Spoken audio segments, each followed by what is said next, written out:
My name is Paul Paravano. I'm in the Office of Government and Community Relations here at MIT, and it's my great thrill to welcome all of you to Wong Auditorium here on campus.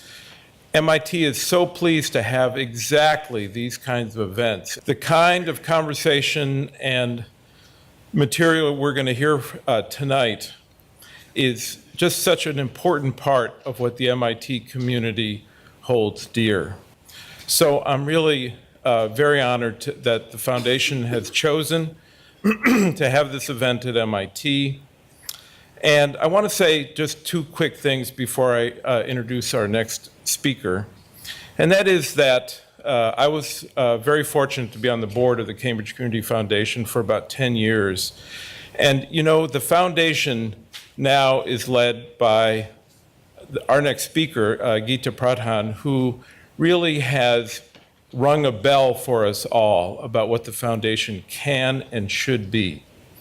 In my view, the Cambridge Community Foundation belongs in the role of the go-to place to have difficult conversations, to hear about economic inequity, to hear about racial issues, to hear about social injustice. This is exactly the kind of role that the foundation must take. And it's not always been that way. So I'm very grateful to Geeta, and it's a double pleasure to welcome the foundation and its leadership here at MIT, because I really see under Rick Harriman, the president of the board, the foundation dramatic change over the last few years to really take on these issues and give us a place and encouragement to talk about the tough issues that we all face as a society. So welcome to CCF, and I hope this is the first of many kinds of conversations and discussions that ought to happen around this city.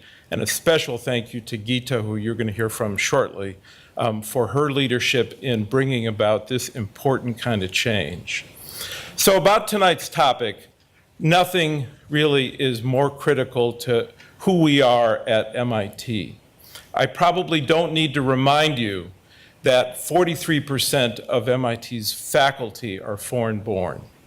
I don't need to remind you probably that approximately 40% of our graduate students are from all over the world. MIT is blessed to be an institution that attracts the best, not just from America, but from around the world.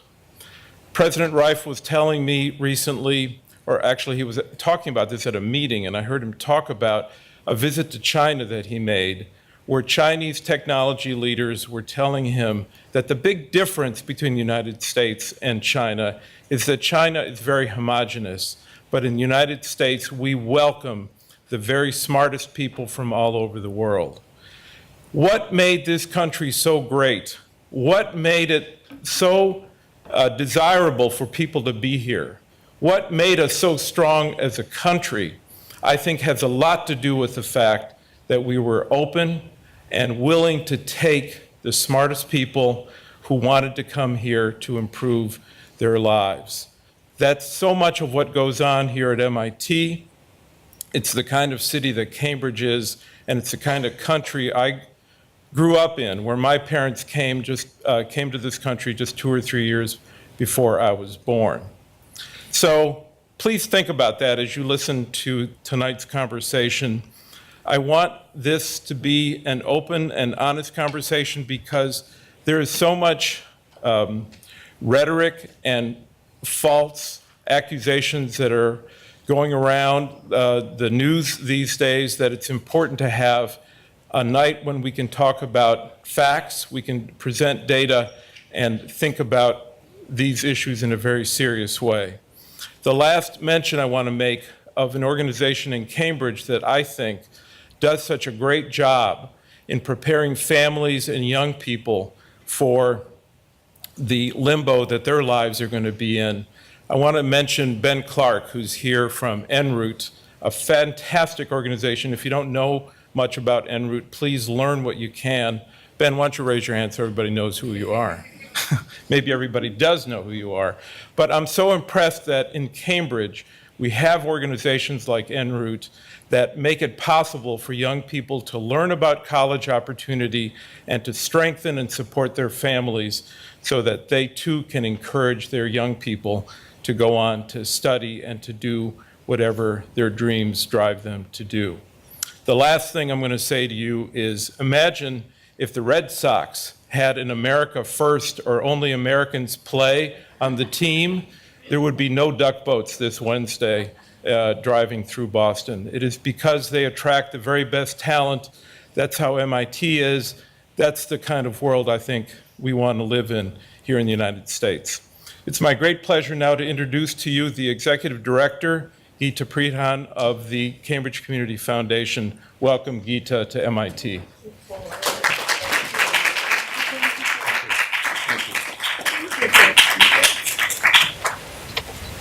Good evening, everyone, and thank you, Paul. He is always so gracious. He is so wonderful, and we've been really fortunate to have Paul on our board for 10 years, and it was a real loss to us when he termed out and he was going to move on to doing other and fantastic things in the city, which he constantly does, and if you haven't come across him, you will.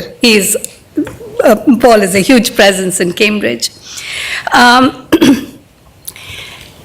You know, it's not often that, we have an evening where we have something that we can even celebrate in the midst of a lot of painful things that are happening in our communities. We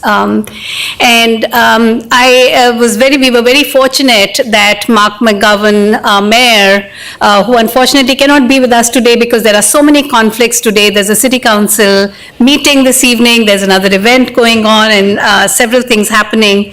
But Mark reached out to us and asked us if we would be willing to partner with him to think about putting together a legal defense fund for immigrants, for undocumented immigrants. And my board, a couple of my board members who are here, Rick Harriman, our board chair, Sarah Gallup, and of course our moderator, Jonathan Walton, our board said absolutely. I mean, this is the thing, this is the right thing for us to do. And not only, was it the right thing for us to do because of what Cambridge is, but it was the right thing for us to do because this is a humanitarian issue. It's become very politicized, yes, all of that, but fundamentally it is about humanity. It is about caring about people. It's about the respect and dignity for each other. It's about recognizing the fact that this country is what it is today because of immigrants. And every one of us in this room is probably an immigrant unless there is some Native American, which we have very few left.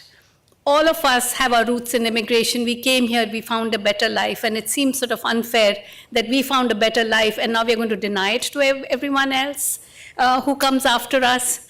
So we put together this fund, the Immigrant Legal Defense Fund, and I'm really delighted that people contributed to it with such amazing generosity. Our smallest gift was $5. Our biggest gift was $50,000. We've had people come together in all kinds of different ways, from doing bake sales to, passing out the basket at their congregation, to sort of dipping into their savings and pulling out a small amount that they can give, or someone who would give a big amount because they felt this was an important thing and this is what they wanted to give to. The contributions of 260 people in Cambridge and beyond actually enabled us to raise 200,000 or close to 200,000. Tonight, I'm delighted to share the fabulous news with you that we are making 4 grants to add legal capacity in our communities so that more people can get direct representation to fight for what is fair and what is just and what is something that we should be doing.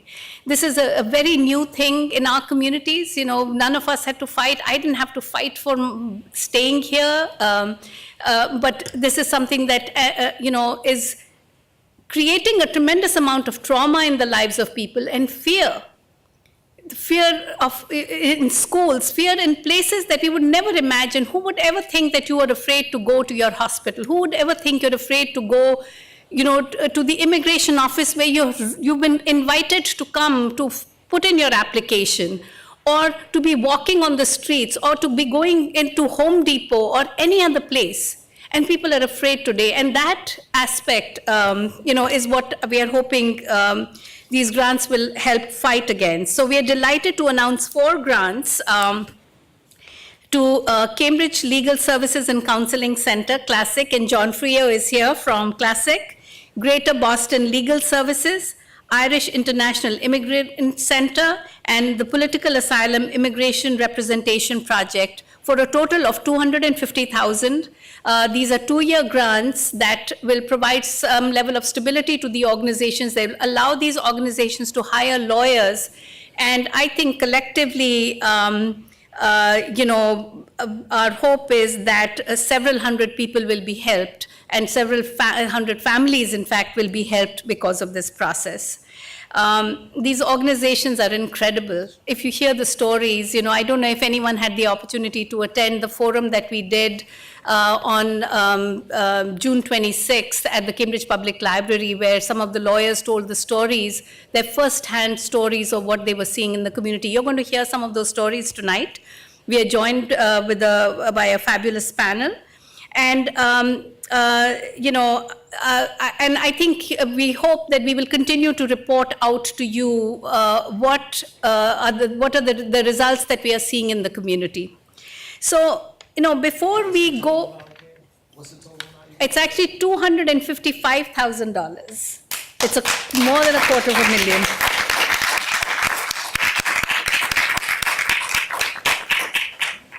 So, before we begin this evening, we want to share with you a short video that's from another event that we had in Harvard Yard, where local poets came out and students and young people came out, and they talked about their experiences of being an immigrant. So we want to share with you a little clip about what it is to be an American. Okay. Imagine for a minute you're an indigent immigrant, a refugee seeking a safe place to be. You traverse over the earth, the sand, the sod, and the sea in search of a turf that'll simply let you breathe. You arrive to a place that is claiming to be a land of peace, freedom, justice, and opportunity. And when you get to the gate, what is it that you see? A bunch of great Americans telling you got to leave. Now what I say next gonna get some upset, but some Americans I know come off as hypocrites, because some Americans I know, well, they seem to forget that some of them are the descendants of indigent immigrants. Forget how some ancestors fled anti-Semitism, or how some ancestors fled from potato famine, or how some ancestors fled from the dictator's cannon, and then they get here and act like they cannot imagine what it must be like to have to run and take flight from your home and your country because you fear for the lives of your family, worn by war's tragedy, political insanity, or unforeseen calamity. Think about it. Where would you be if others had just callously sent your ancestors back into all that brutality instead of opening the hand of humanity that ain't the great America that I want to see? Somewhere in a harbor between two cities, there's a green lady standing with chains at her feet. In her right hand is a torch that, when lit, its flame represents the light of freedom, and the name that she's been given is the mother of exiles. That means every refugee is her child, see, meant to be nurtured to full maturity. And there's an inscription written on the pedestal she stands upon. Look closely and read along. It says, "Give me your tired, your poor, your huddled masses yearning to breathe free. The wretched refuse of your teeming shores, send these, the homeless, tempest-tossed, to me." Now those words, written by the descendants of an immigrant, seem to me to make something ring as quite resonant, that offering an immigrant and a refugee a safe place of residence is what it really means if you want to be a great American.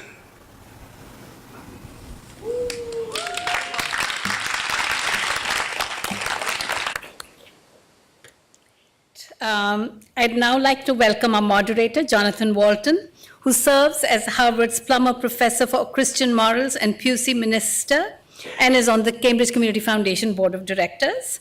Jonathan is an author, a social ethicist, and scholar of American religions. He brings a unique lens to this conversation. Jonathan?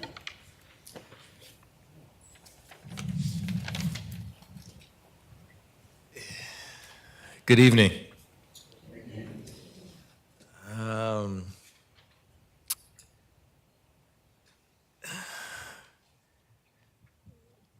When this event was planned, as crazy as the world is that we live in, I'm sure few of us thought that we would be here, many of us feeling the way that we're feeling right now. Politically motivated pipe bombs, white supremacist assassin in Kentucky, 11 beautiful Jewish brothers and sisters mowed down in their synagogue. These are the sorts of times that will make an atheist want to bow down on her knees in prayer and make a preacher want to grab a bottle of cognac. These are the sorts of times that many of us just find ourselves crying out like the Hebrew prophet, "How long, O Lord?" And if this is the way we're feeling, many of us in this room, many of us who have the privilege or burden of this thing we call citizenship,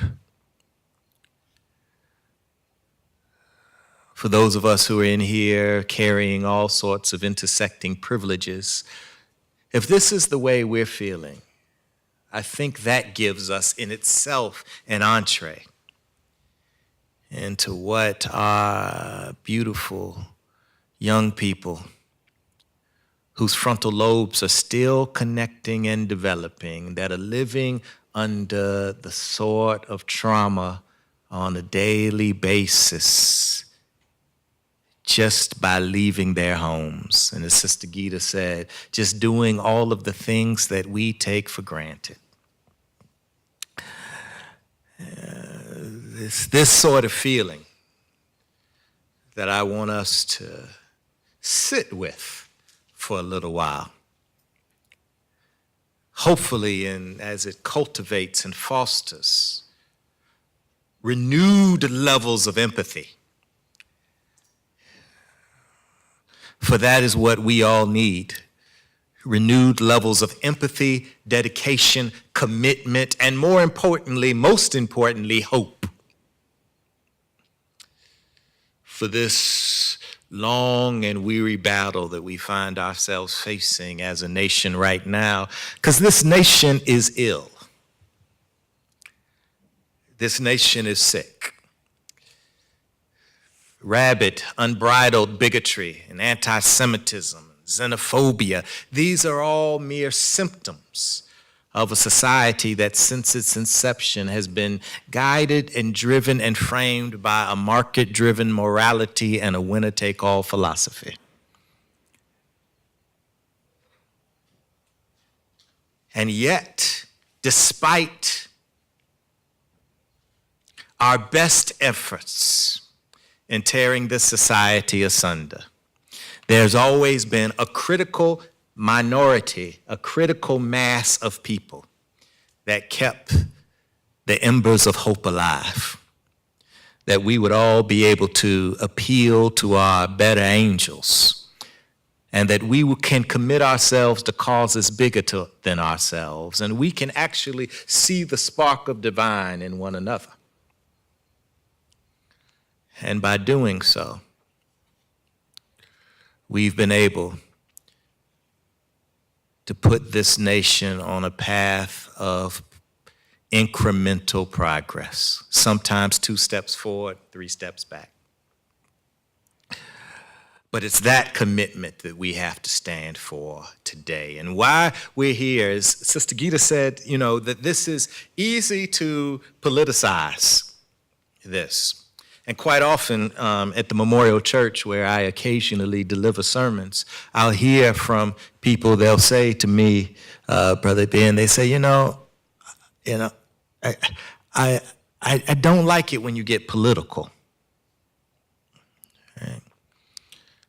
And I try to reframe that for them. And I say, no, my job, I'm the Plummer Professor of Christian Morals. I was making a moral argument, and moral arguments always have political implications. You can be political and not be moral, but you can't be moral and not be political.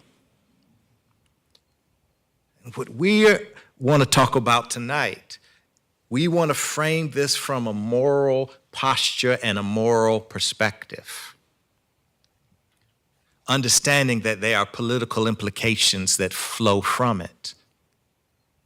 But we do not want our moral imaginations arrested by partisan political talking points that already frame the debate for us. But rather, we hope to transcend the particulars of a 24/7 infotainment environment so that we can speak to an issue that is committing soul murder on too many in our community and is corroding all of our souls in the process.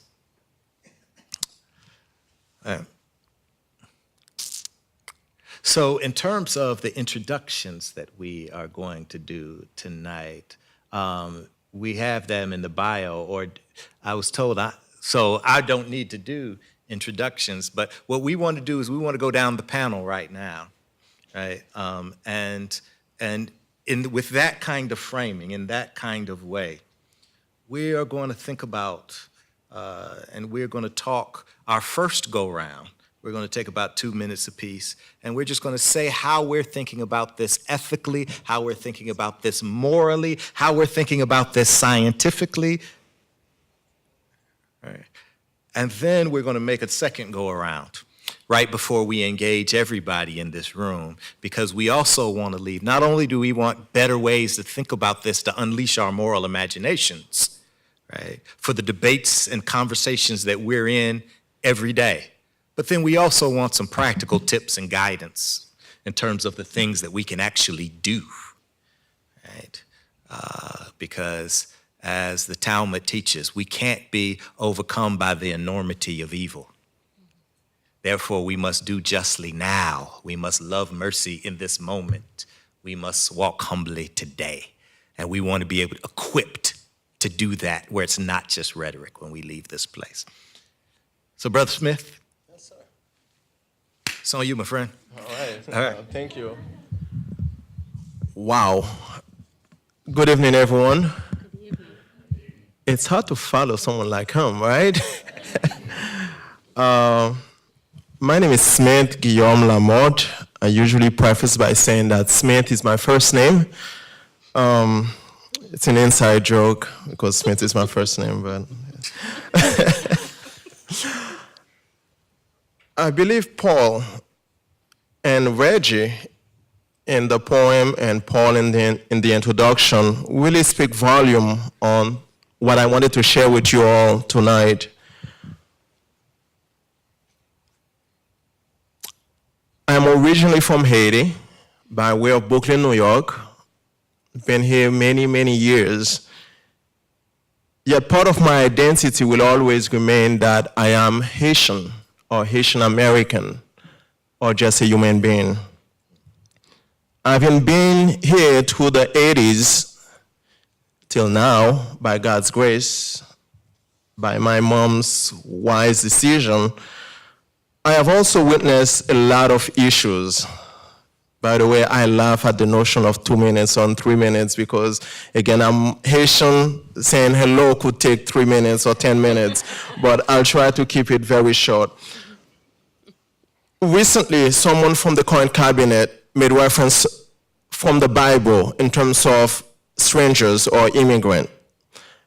And I believe because you are here, you are smart enough not to follow that type of mindset, because that same Bible in both the New and the Old Testament clearly defines how we should treat foreigners I don't need to quote. I think others here can quote, but I do have references for you if you want them. But I wanted to go back to a little bit of a history lesson in at least 4 episodes that I have witnessed myself while I've been here in this country. I'm not going to elaborate on them because as soon as I say them, you will recognize them if you are here or if you did the news, watched the news. As a Haitian, I will speak on those because those are part of my narrative. Those are the things that affected me as a young man growing up in this country. It's the 1980s during what they call the AIDS epidemic. And I came around that same time, and I remember a lot of other kids also came around that same time. And I remember how they were being stigmatized, called names, beaten, persecuted, what we would call today bullies, bullied because they were from Haiti, because they were the carriers of HIV/AIDS, which we have learned that was not the case in any ways.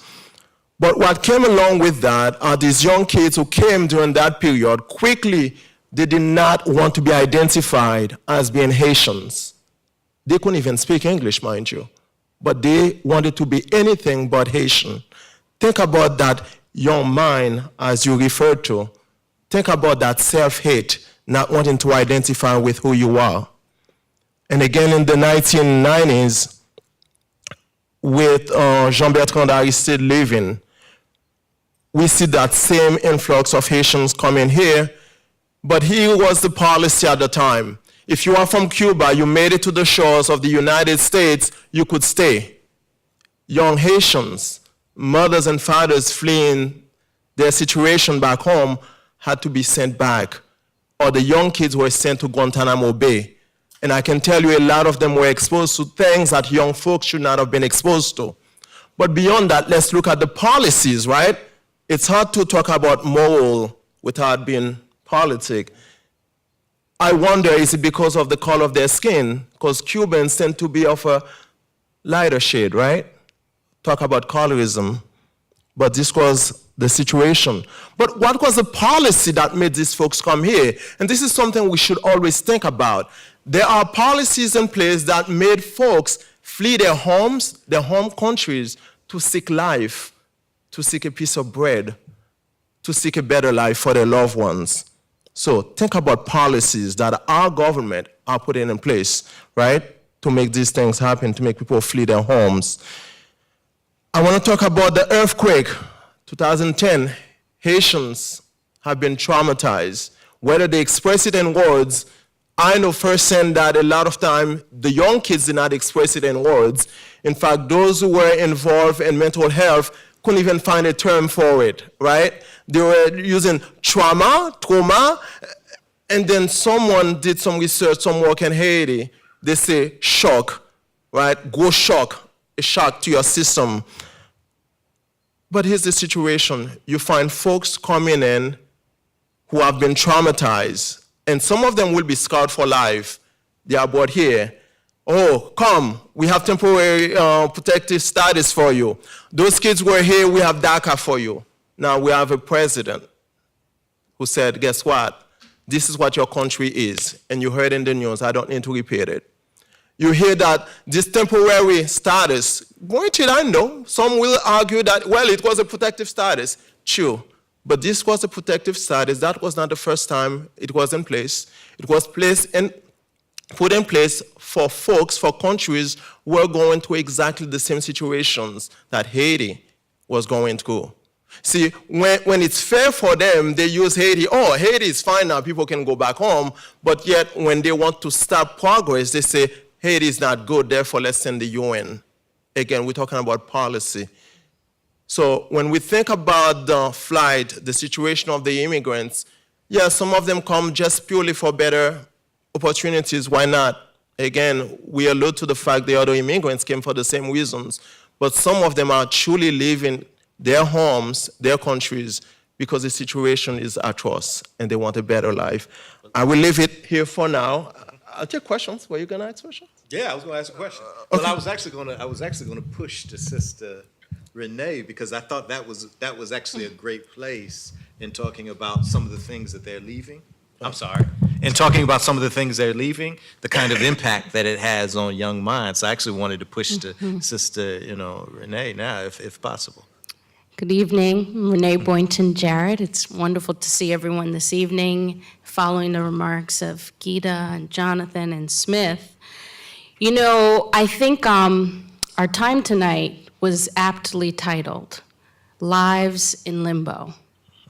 If you just sit with that for a minute, lives in limbo.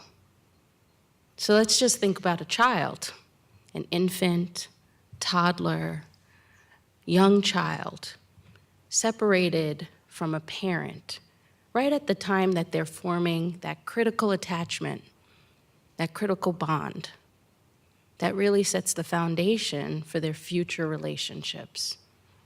What does it mean to enter limbo at this critical developmental moment? So these are ways in which our policies are enacting structural violence that has long-term and enduring consequences on the developing bodies and brains, hearts and minds of children. Has long-term enduring consequences on the structures of families.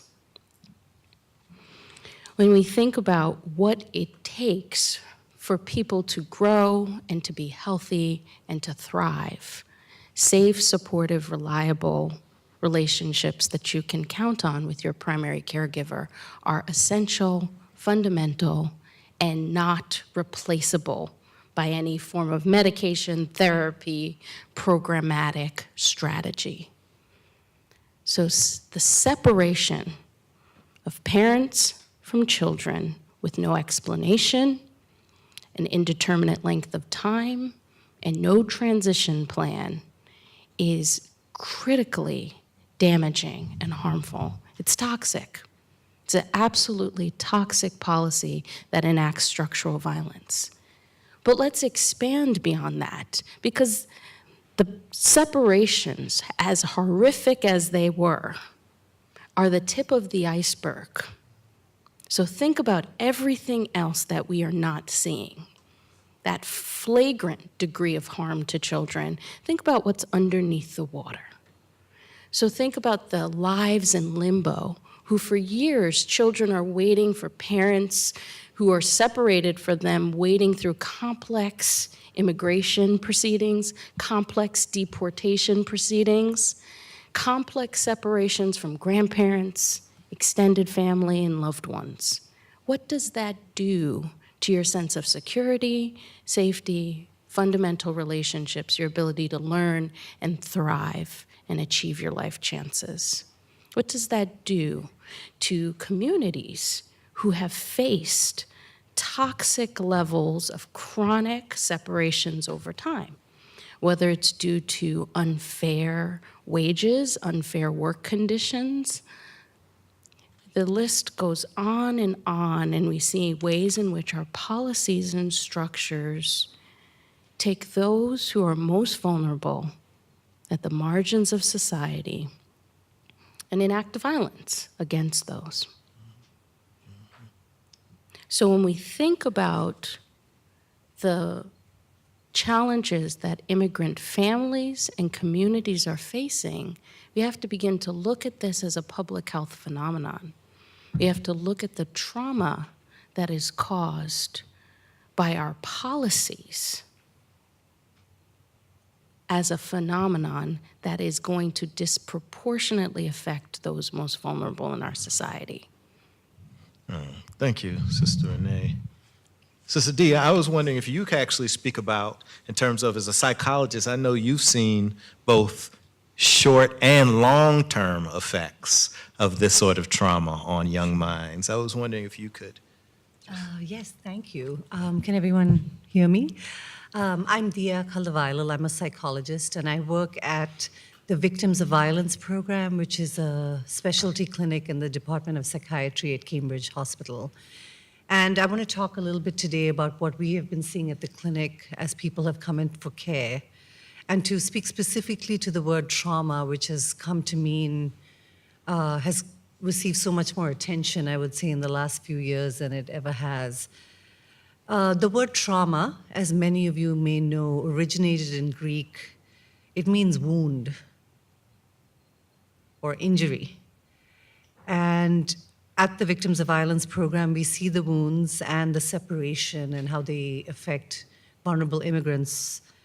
And also want to just follow up on what everybody has been saying so far, that apart from this wound, these are also fundamental violations of people's human rights, and we certainly conceptualize that as such at the clinic. So I'm going to talk a little bit about sort of what my patients tell me and what we see every day. The people we work with are vulnerable, ultra vulnerable, from both a systems standpoint and a mental health standpoint. As you can imagine, the police, immigration, government agencies, for that matter, health facilities, are not, the lines between all of those are not always clear to our patients when they come to see us. In their home country, the health doctors, the health apparatus could be part of the government apparatus. If not neglectful, then sometimes actively involved in repression. So they are particularly vulnerable to authority figures, including us, and so they struggle to engage. As you can imagine, even if you're here applying for asylum, you face restrictions on work, on education, housing, welfare, to some degree, basic health services. When this has been compounded by something like detention, people are understandably even worse. Detention imposes hardships by its very nature. It deprives people of their ability to work and earn income, to reach their educational goals, and maintain their relationships, sometimes for years. And the resulting economic and psychological harm that's visited upon our patients is also then carried over to the next generation. What do I see in the short term and the long term?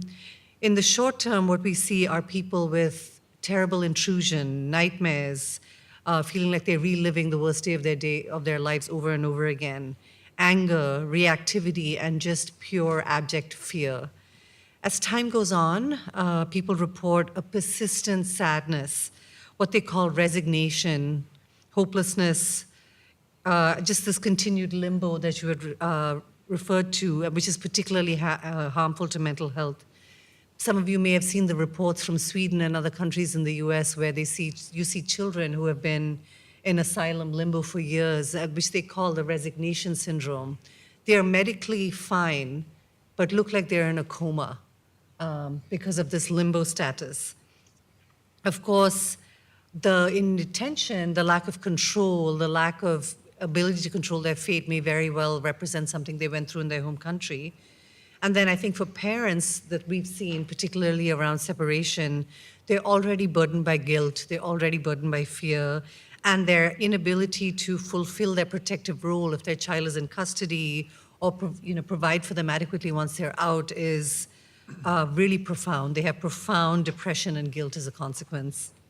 So I know we're going to be talking about this in more detail, but I was hoping to talk about this a little bit today so that we don't collude with the false narratives around trauma that we see everywhere, around resilience and strength and post-traumatic growth, and really try to be with the people that we're working with and understand the profound loss and just day-to-day struggle they have to, having gone from an identity that may have been celebrated to one that's now utterly vilified.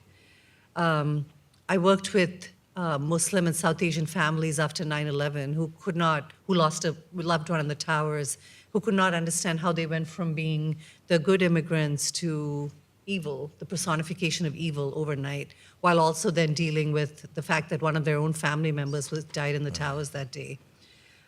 So our goal is to create a sense of safety and self-care and stabilization and to advocate for our patients throughout their journeys here with their permission and as much as we can with their collaboration so they feel some sense of empowerment as they join their healthcare system. Thank you. Rob, why don't you go ahead and elaborate further on that? I mean, it's in terms of healthcare provider and what you're seeing. So my name is Rob Marlon. Good evening. I'm an internal medicine physician caring for a mostly immigrant population at the same healthcare system as Dia, and building on what Renee and Dia both said, if you think about it, these immigrants experiencing unbelievable levels of trauma don't walk in and say, can I see the psychologist, for the most part. They don't walk in and talk about trauma. How do they bring this to a safe place, to a safe space? For most of them, walking down the street, they are not going to engage with these issues. They're not going to think about it on a regular basis. They're talking to someone randomly. The first place that most of them feel safe in doing so is in a medical setting. Most of them will not initially see a mental health provider. They'll see a medical provider. And it's in that space where most of them bring these issues out. And again, they won't come out and say, I have this psychological trauma. What we see again and again is in the medical setting that the body speaks of trauma. And that's how people are most comfortable and most able to discuss it. And it's not just one kind of trauma. So the violence they've experienced before they came to the US is still there. It's not something that happened there. It's still with them. The violence that they experienced coming into the US, which we've heard so much about recently, again, it doesn't just occur in the border, it stays with them. The violence they experience on a daily basis, microaggressions, macroaggressions, fear, the overwhelming fear, as Dia said, we can't emphasize that enough. Fear leaving your house, fear getting in your car, fear going into a public building, fear of when your children will come home from school. All these things are overwhelming. Again, people don't usually walk in and say them first. They may say, I have a headache. I can't sleep. My arm hurts. All these things. I have stomach pains.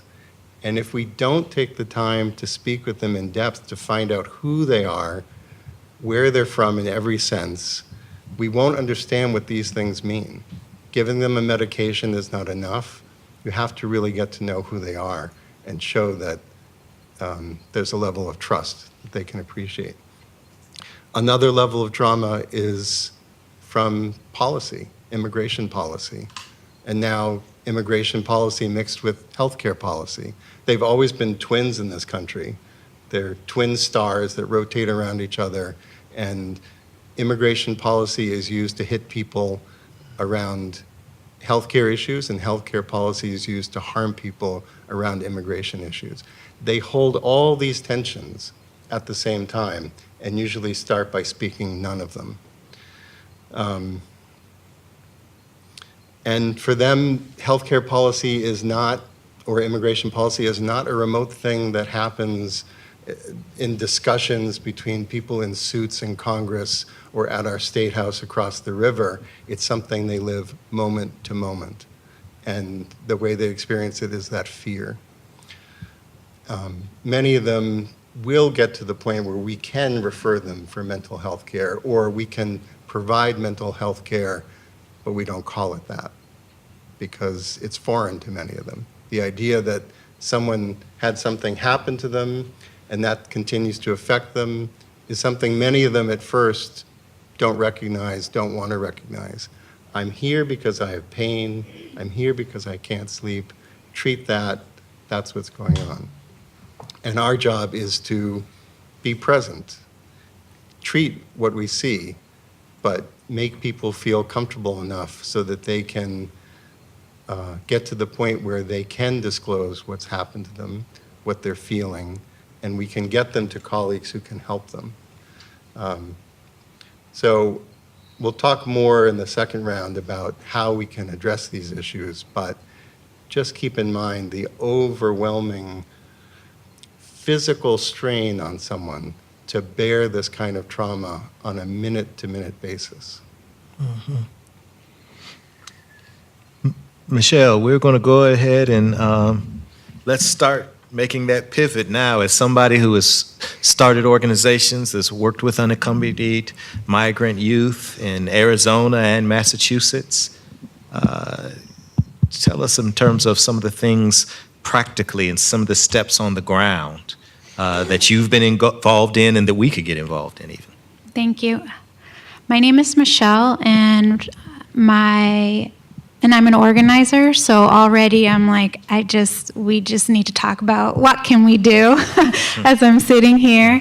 And I know we're going to have more time to talk about what we can do, but I'll tell you a little bit about what I've done in my work with unaccompanied migrant youth in Phoenix, and also with undocumented students over the last 15 years.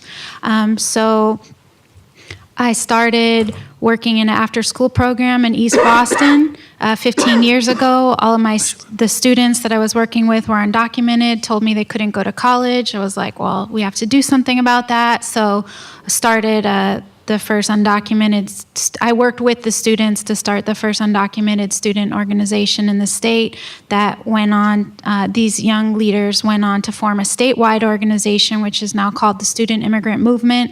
And they organized and fought for first college access and then permanent protection at the national level, which many of you all know. It was in the form of the DREAM Act, which we fought for many years. And when the DREAM Act failed, we regrouped, and I was with that team of young leaders as they re-strategized about where to go from that loss. And they re-strategized about fighting for administrative relief, which they ended up winning. Over the course of many years. We fought for what is now what you all know as DACA, protection from deportation for 1.7 million young people. So I went to Arizona with this kind of enthusiasm and experience with the power of what young people can do when they organize, but I met a group of young people who their reality is very different than the dreamers. And these are the kids that are coming from Central America and from Mexico. And Jessica, one of the young women who I work with, told me, no somos como los soñadores. No venimos aquí para un sueño. We're not like the dreamers. We didn't come here for a dream. Venimos para sobrevivir. Si me quedé en mi país, me hubiera matado. Like, I came here to survive. If I had stayed in my country, I would be dead. And we're not like the dreamers, who can go on to college. We don't have parents who can support us. So this really shook me up and my whole worldview. And some of my optimism when I first started. But then I got to know them, and I got to know their stories. So I worked in an organization in Arizona with the kids who are in the detention centers. So in Arizona, there's 900 kids in detention centers right now today. Nationally, there's 12,800 kids under 18 in detention today. That's like barbed wire. They can't get out. They call them shelters. They're not shelters, in my opinion. But I worked with these kids inside the detention centers as young as 8 years old, and I worked with the kids who were released to Phoenix. So I worked with 55 kids, and headaches, chronic stomach pain, ulcers, nightmares. These are all the things that all of them expressed. But I just wanted to share what I saw on the ground and what keeps me up at night, and because I bared witness to it, I want to share that witness with you, is what happens inside the detention centers with these kids. So, and con mucho respeto, comparto esta historia de Danubia. I feel uncomfortable sharing someone else's story because I really would like the young people to be sharing their own story, but just with respect, I'm sharing Danuvia's story, which she told me. So Danuvia is from Honduras. She came fleeing domestic violence when she was 17, and she hadn't seen her mom since she was 3. Her mom was somewhere in the U.S., she didn't know where. And when she was in the detention center in Arizona, so she was a day shy of her 18th birthday. And what they do is that at midnight on the day that you turn 18, they separate you from the rest of the kids. They put you in a separate room, and the youth worker watches you. And Danuvia said she would cry. She cried, and the youth worker watched her. And then they call ICE, and they handcuffed her in wrists, shackles around the waist, and ankles, and took her into ICE custody. Because what our current law is that under 18, children are in a youth detention facility, but when they turn 18, they are in adult criminal proceedings.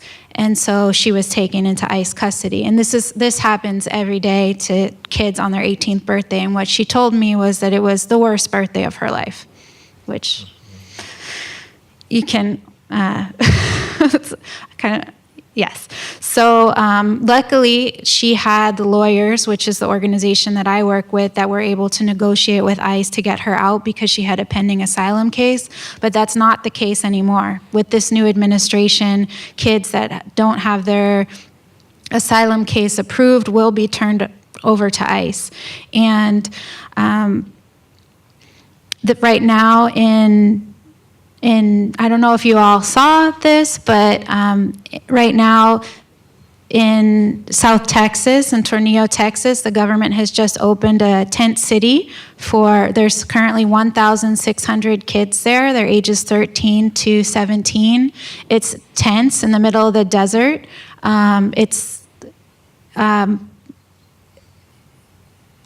There's nothing out there. And the facility can take up to 3,200 kids. They're going to fill it up to capacity.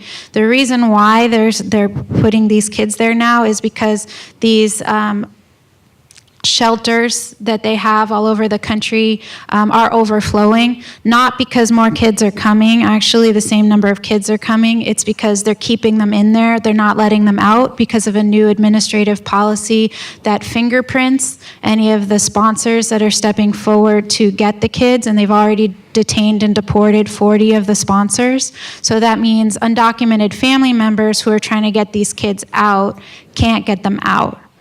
So whereas before, the places, the detention centers I was going into, the kids were staying for 3 to 4 weeks. Now they're staying for 2 to 3 months, some indefinitely. And in this facility in Tornillo, it's unregulated. There's no mental health services. There's no education services. It's completely unregulated.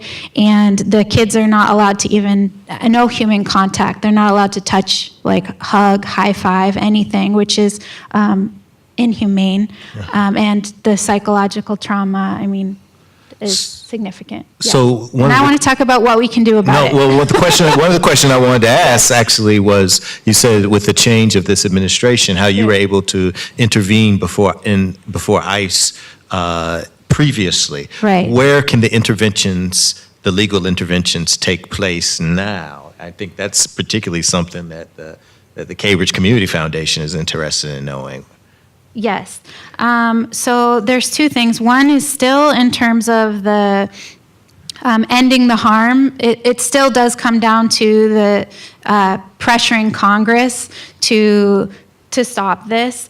Before we were able to do a different kind of public pressure, which doesn't work under this administration, but asking the Massachusetts congressional delegation to start an investigation, to call for a hearing into what's happening to children in detention, specifically in Tornillo.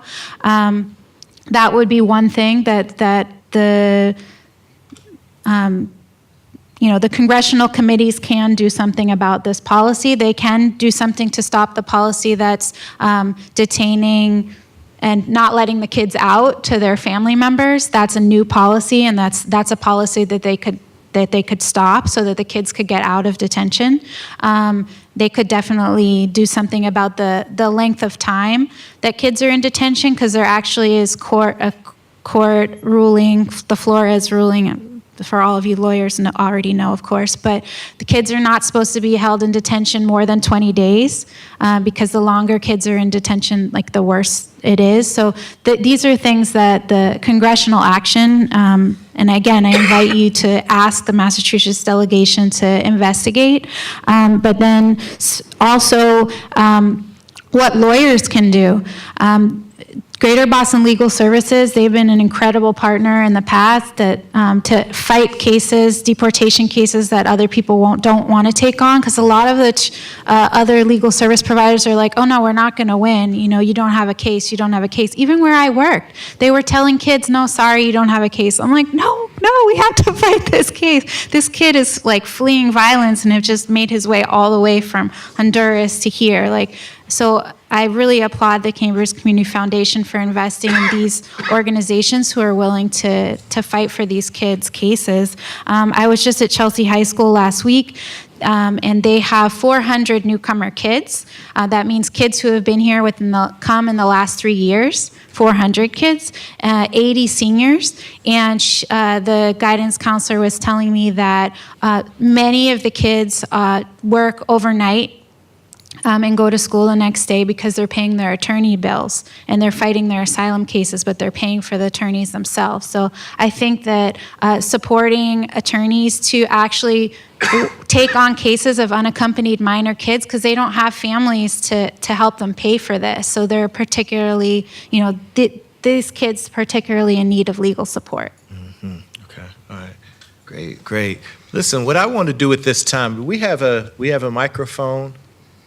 What I want to do at this time, because we are all going to address and we're all going to speak to possible solution, but I also want to go ahead and engage the audience and then possibly some of our solutions that we brought with us. Mm-hmm. We can, frame it in the context of the very specific things that the audience is interested in. Does that make sense to everyone? Okay, all right, so let's do that. Let's go ahead and please, when you, so this is the first thing. I got some rules that we want to follow here, okay? So we're asking questions, okay? We're going to ask questions, all right? I understand if you want to frame your question, but just questions, not speeches, okay?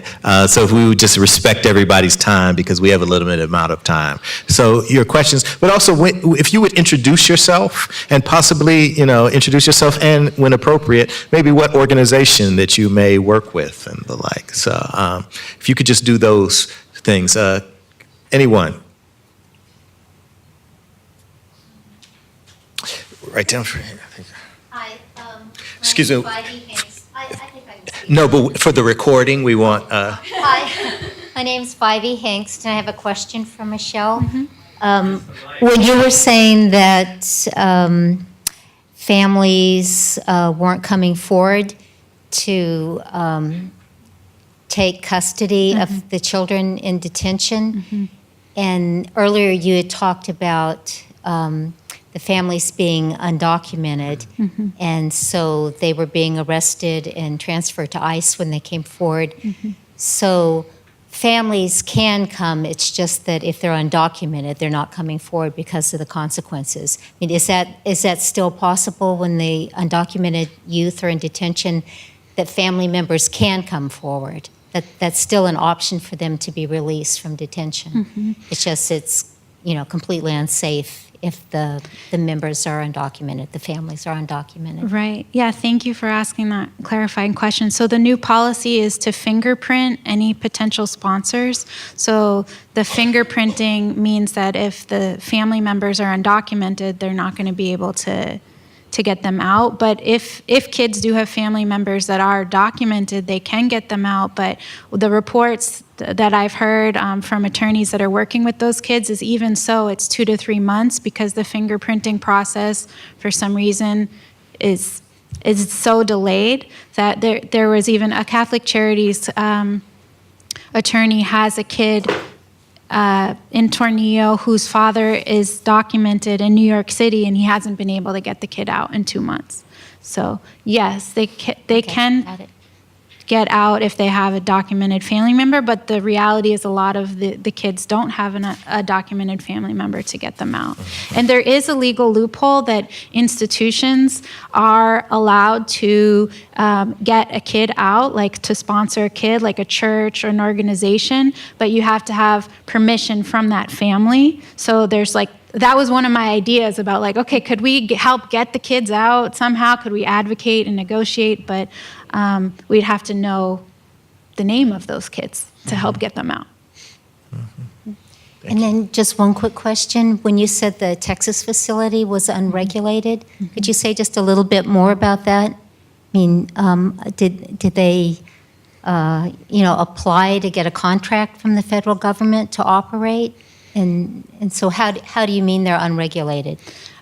So the Office of Refugee Resettlement, ORR, is the federal agency responsible for kids that come to the border under 18 by themselves. They have to, by law, take them into custody. And they have certain regulations in terms of the health and well-being of children, but under crisis emergency situations, then they are not regulated. So they're considering this an emergency situation. So the rules that apply to the other shelters don't apply to this tent city. And it's a Texas nonprofit that has been contracted to do the work. The federal government's paying $750 a day per child to be in this facility, and they're waived, basically. The regulations are waived.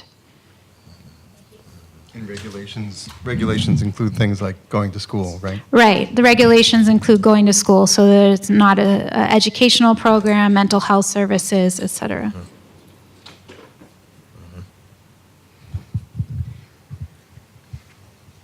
Hi, my name's Caroline. I'm a graduate student at the School of Social Work at Boston College. And I actually write for their Immigration Integration Lab newsletter, which you all should subscribe because it's very good. So I have a question for those of us who are engaged in the field of social work. So I see a few of my colleagues here too. We don't have PhDs, we don't have MDs, we don't have law degrees, but we want to get involved in this community. We want to make a difference, and we are seeing a growing network of social workers being engaged in this kind of work. What would you advise? What kind of organizations could we get involved with an MSW? Ben Clark at Enroute. Ben Clark, we've been wondering about you. Ben Clark. Yeah. Grab a microphone. Thank you. Yeah. The truth is that this area, Cambridge and the greater Boston area, I think is spoiled in terms of having many nonprofits that are doing excellent work. Some of them focus exclusively on serving this population. Others do work with a broader set of folks, but some of whom fit this description. I'm seeing Michael Delia from East End House here, dozens of organizations. The truth is, I think identifying an organization whose mission really resonates with you, whose level of commitment you can be sure to live by, and whose sort of long-term vision fits in well with what your vision is for this country and this community. And I think it's a matter of taking the time to find the right fit. Our organization works very intensely with immigrant students during 6 years, during high school and the beginning of college, and we ask for our mentors to make a multi-year commitment to meet with them on a weekly basis. They also get paid internships. They also have leadership seminars and college prep coursework. So there are lots of ways to plug in. We also need career panelists, folks who can come in and say, either as from the position of an immigrant themselves or from someone who wasn't, this is how I ended up where I am, what I would have done differently if I was in your shoes, and some advice I have for you. I think the important thing is for everyone to find a way to be a part of it and to not assume that just because there are these organizations, somebody's taking care of it. A couple things I just wanted to add with regard to what our students are experiencing on a daily basis here. Some of our students, I'm picturing a young woman who came here from Haiti, survived the earthquake, lost lots of close people to her. She moved here 2 years ago when her mom passed on for other reasons. She's experienced pretty significant trauma. She's not able to begin the healing process when every day she's facing new assaults. As a woman of color, as a non-native English speaker, as someone who doesn't know anything about this culture and wears different clothes and can't even communicate in her first few months at school, doesn't even order lunch because she's too embarrassed of not understanding what to say and what kind of food there is being offered to her. These are things that I think prevent a longer-term healing process from beginning. when there's these fresh things. And I think another thing I'd like for folks to walk away with tonight is considering the intersectionality of discrimination. Jonathan used that word earlier, but some of the students that we work with and their parents too face discrimination on 6 or 7 or 8 levels every single day.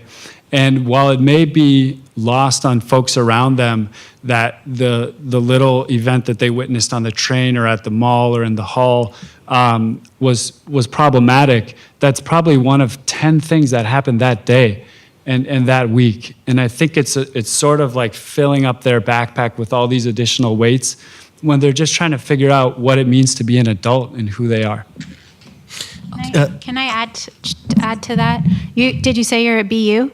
BC. BC. So organize a group of social workers at BC who want to do something about it. I see 2 of you right there.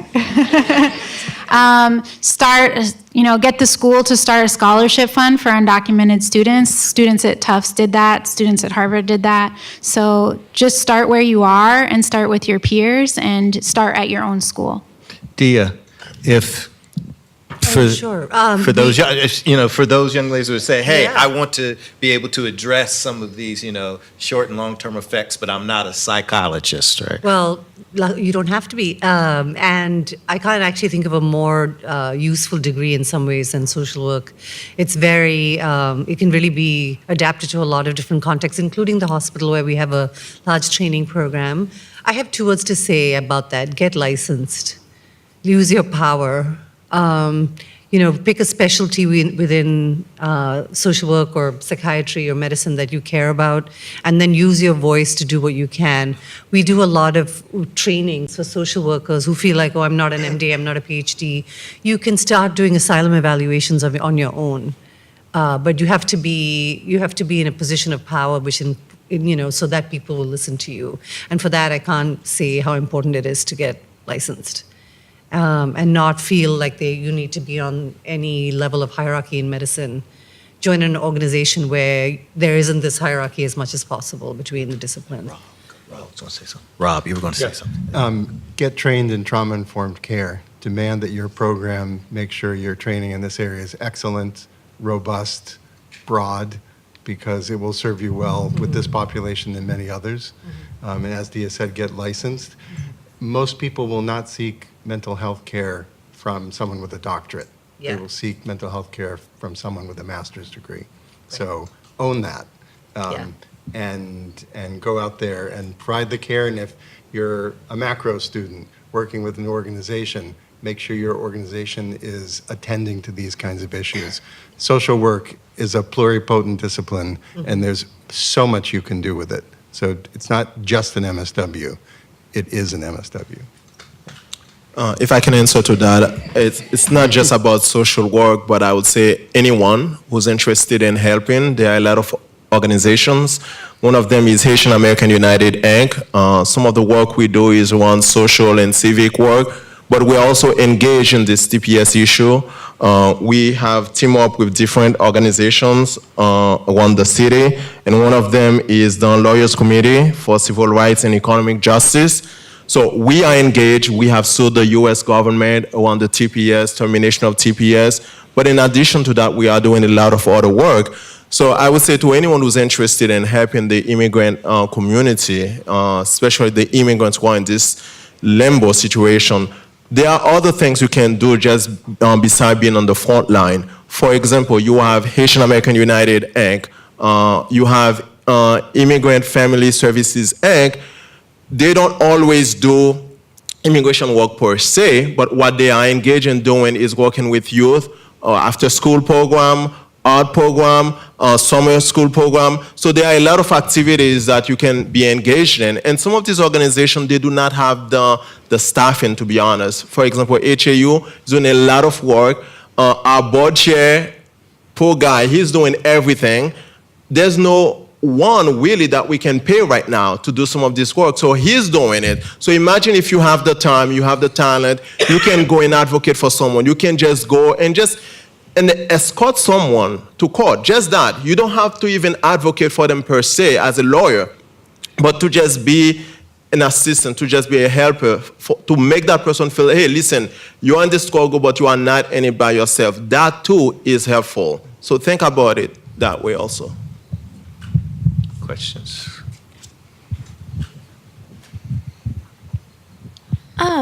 I was just wondering, is it possible to have any form of healing practices or therapies to provide like any realistic help to people in positions where they're not able to leave detention centers?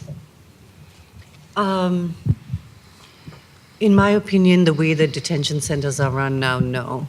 I guess let me put it this way. I'm sure you've all heard of post-traumatic stress disorder.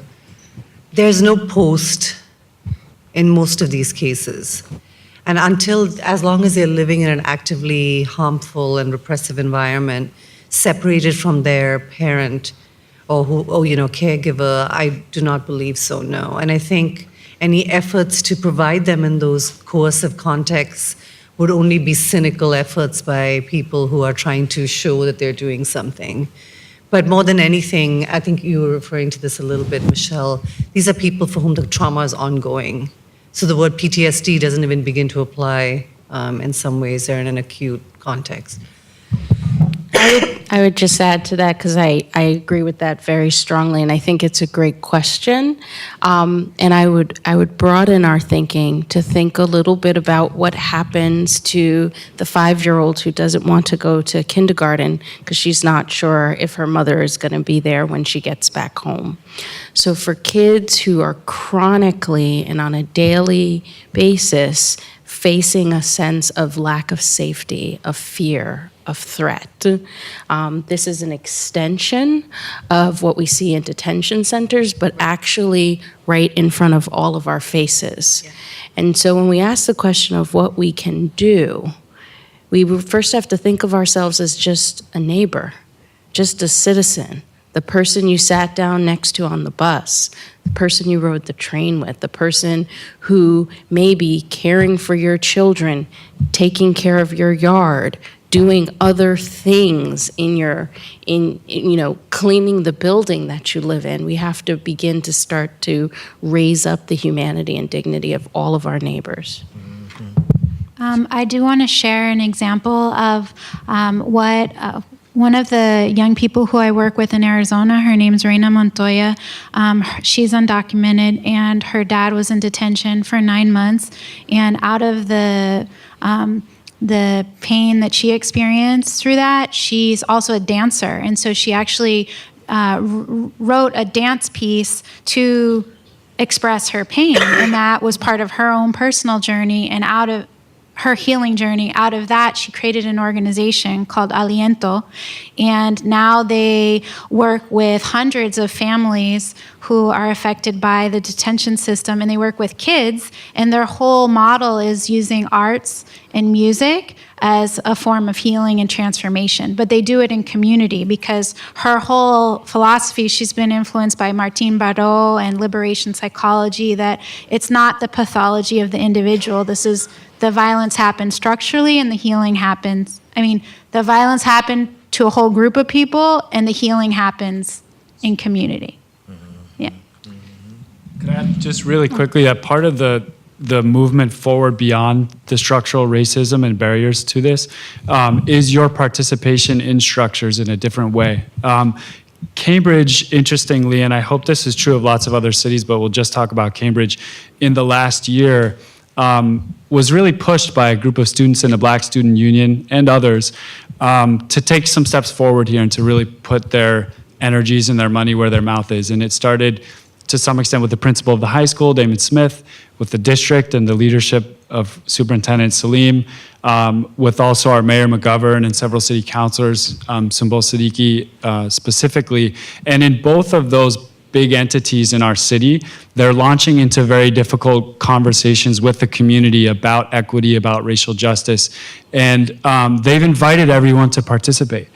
And if you bring your voice to that table and your reflections on what it means to move forward as a city and provide a greater equity in our education system. It's not just about the immigrant community, it's much broader than that. But I think if your interest is also at that level, it's also important for you to bring those institutions forward along with the individual outreach that you could do. I have a question up here. Okay, all right, great. Hi, my name is Neha. I'm a psychology intern that just started at Boston Medical Center at the Boston Center for Refugee Health. So I'm I'm learning a lot about the systems, and it's an amazing center, but it's so siloed and doesn't have the resources in terms of advocacy within a hospital or institution you work in. How do you connect? You know, there's one medical provider who really is taken an interest and a lead. I mean, I'm talking about a physician, an MD. How do you really work within a hospital to make these issues pronounced and known across departments? Thank you. So you're right. A lot of clinical services are siloed, and I'd say one of your main jobs in working in a place like that is to break them down. How do you do that? All clinicians want to learn. They want to learn how to take better care of their patients. They may not have the tools. So either you can help bring them from yourself or bring in resources that can offer them something so they can take better care of their patients, and show them in the process that communication between disciplines, between clinicians, radically between clinicians and patients, that was a joke, improves outcomes.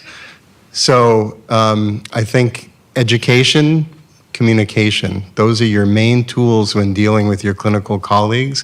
All the resources that you need to provide all the care that the patients you're seeing at that center require are in that system. They're already there. It's just about making the connections. It's long work, it's slow work, but once you do it, these are things that stick. People really like learning from each other. They have time to do it, they think they don't, but if you can show them that you can take better care of this patient, you can get more progress in their care, they will listen to you, but it takes a while. I think it's a great question. I think you're in a great place. But one of the things we have to start practicing is a practice called structural competency, a term my colleague Helena Hansen came up with. What does structural competency mean? Well, it means you start looking for all of the ways in which systems are invisible. So when you think about a hospital, why was a hospital designed in the way in which it was? Which voices get elevated, which voices get silenced?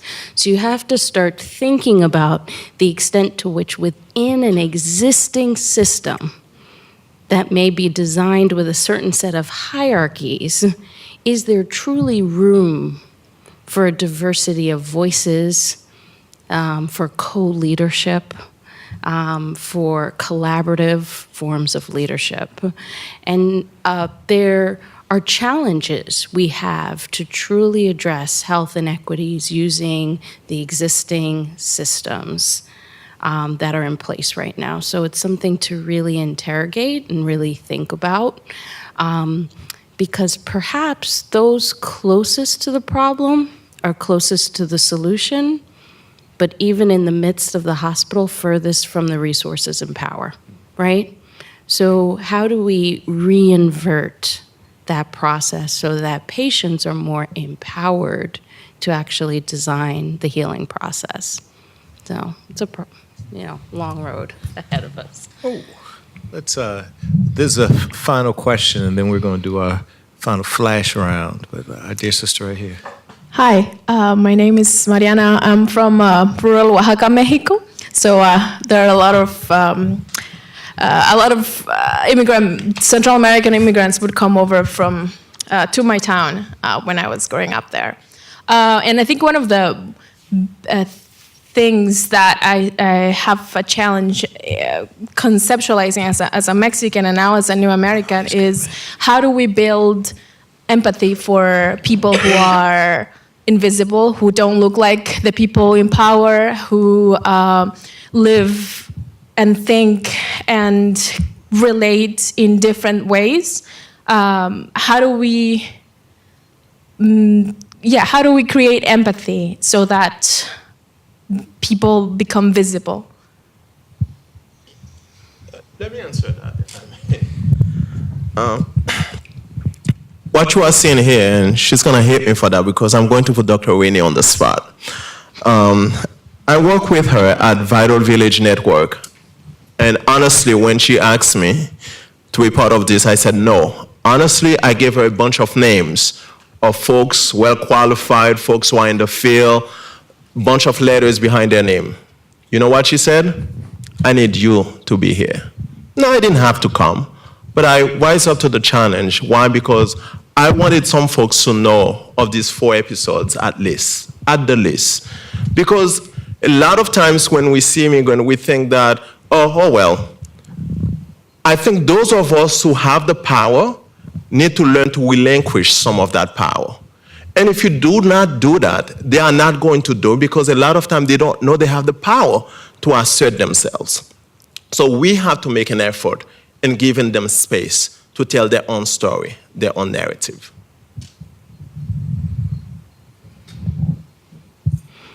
I appreciate your question. I think it comes from a place of deep honesty, right? And I would say, I think probably all of us are somewhere along a continuum or along a journey of truly appreciating the humanity of other people. People who've done horrible things, people who've done very good things. Children are often not given a full portion of dignity in our society.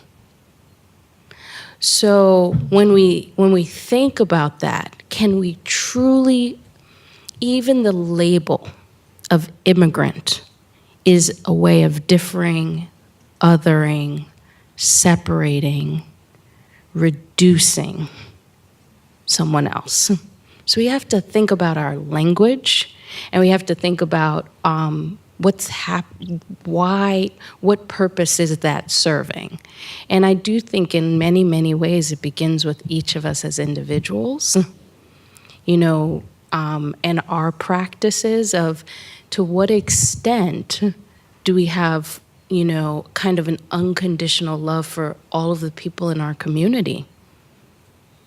Not like romantic love, not kind of the that sense, but a love of community, and I think that's a lot of what we would think about as the term beloved community, and which really anchors around a framework of dignity and, really embracing differences, even if it means that there are things you don't like about another person. Can you truly embrace and be in community in difference? So I think that's part of that honesty.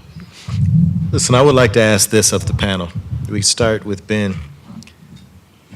Just give us the one thing that you want us to walk out of here with on our hearts and on our minds.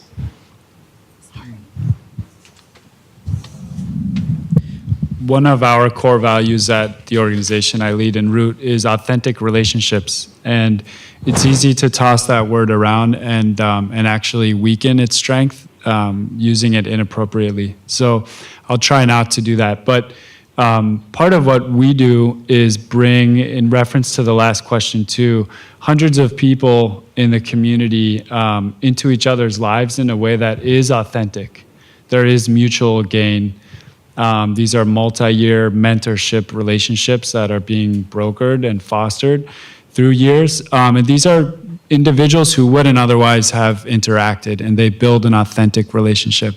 And it lasts sometimes for decades. And I think building empathy is impossible in the absence of authentic relationships. So open up your heart and your time and whatever it takes to lay the groundwork for that. Join forces with people who are doing that, and and really invest in that as a part of your life, in the coming decades, not just weeks and months as we move through this challenging time.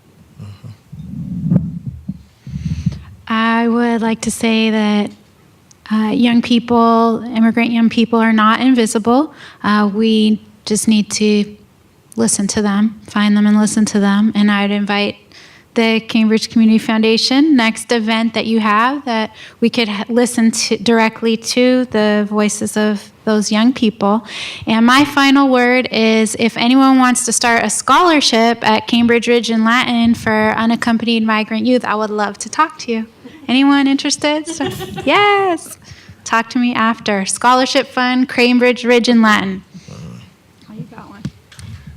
So I would say, based on what a lot of us have said tonight, keep in mind the violence that's done every day to people, and especially in the places where we think that we should be doing the least. So healthcare is the one I think of the most. Look at the structures in healthcare, look at the interactions, really question them, and really try to pull out the violence and the trauma that is recapitulated frequently in this setting. Be present, be aware, teach your colleagues, teach your friends to be the same, so that we can radically emphasize the dignity, the humanity of all people, especially in the healthcare setting where they're the most vulnerable. Just to piggyback onto that, the people you work with, try to get them into healthcare. Working in a trauma program, you, over the years, have a very low opinion of humanity. However, systems can be improved. I think we are better as a collective than individuals. And like Rob said, you have we feel it is really important as we do this work individually or as groups to be careful even about your kindness and your good intentions towards people, that it can go as far as to dehumanize them further. And systems keep us honest, broken as they are. So to try and do the work collectively, so we're really careful about our boundaries as we're trying to do good. Mm-hmm. We're all connected. We're all connected. We're all connected. So even when we are isolated and separated from each other, we're connected. And so the process of actually fully realizing your own humanity is connected to recognizing the humanity and making sure it's fully realized for each of your neighbors. So that effort, it has a benefit for you as well, but it's not separatable.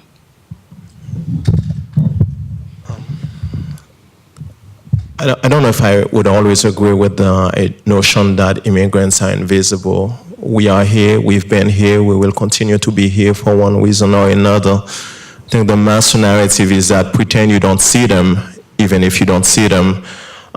If anything, I would say it's to empower them by giving them a voice. I think that's very important, regardless of the best intentions. It's important to make sure they are part of the process.